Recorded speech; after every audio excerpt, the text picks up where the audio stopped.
ও মেয়ে, তোর নাম কি? নাম যা হয় একটা ডাকতে পারো। মা ডাকতো কনকলতা। আমি নাকি বন্য ছিলাম তাই।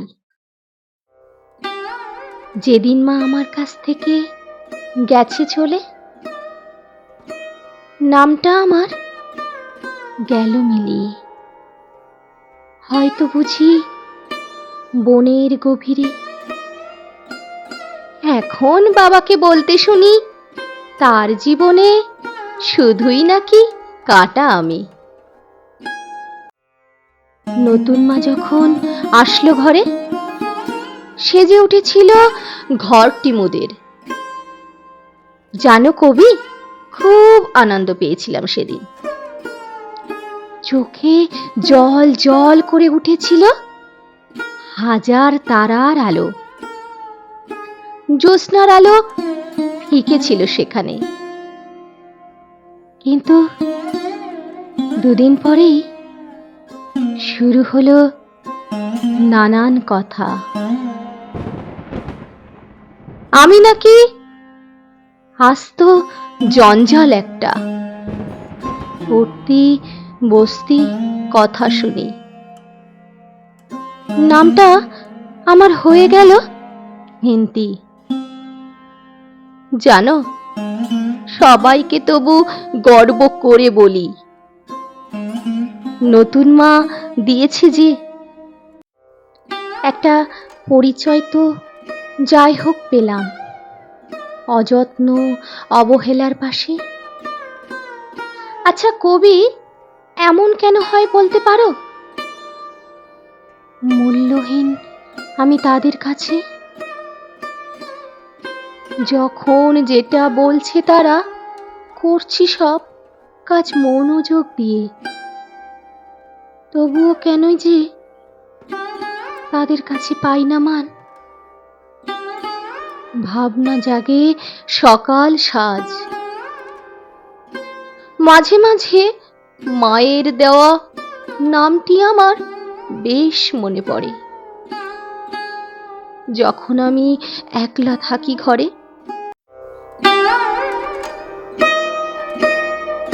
জীবনখান যেন আমার ছেঁড়া কাঁথা, শত শত ছিদ্র সেথা ভরা। কবি, আমায় তুমি একটা ভালো দেখে নাম দিতে পারো, যে নামের থাকবে গভীরতা, না হয় একটু আন্তরিকতা।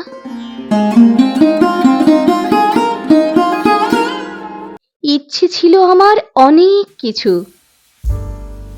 সেসব কথা শুধাবো কি অল্প একটু?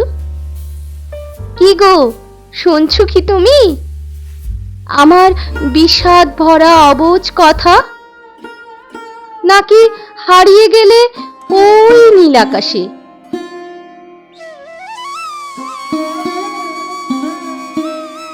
আচ্ছা, আমার নাম যদি হয় নীলিমা, নীল রং মেখে থাকবো আমি দূর দিগন্তের মেঘের ভেলায়। আচ্ছা ধরো তুলিকা, কেমন হবে বলো দেখি? শিল্পীর সাথেই থাকবো নিত্য সঙ্গী।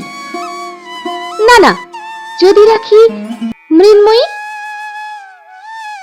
অবশ্য এসবের কিছুই যোগ্য নই আমি।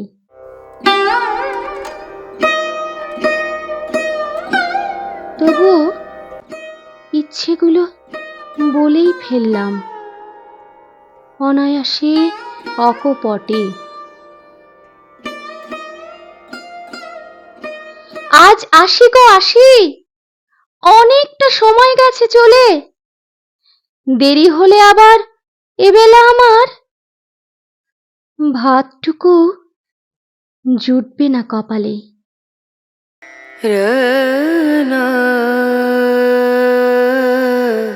আমার অর্ধেক পরিচয়টি লিখে রেখো তোমার শেষের কাব্যে।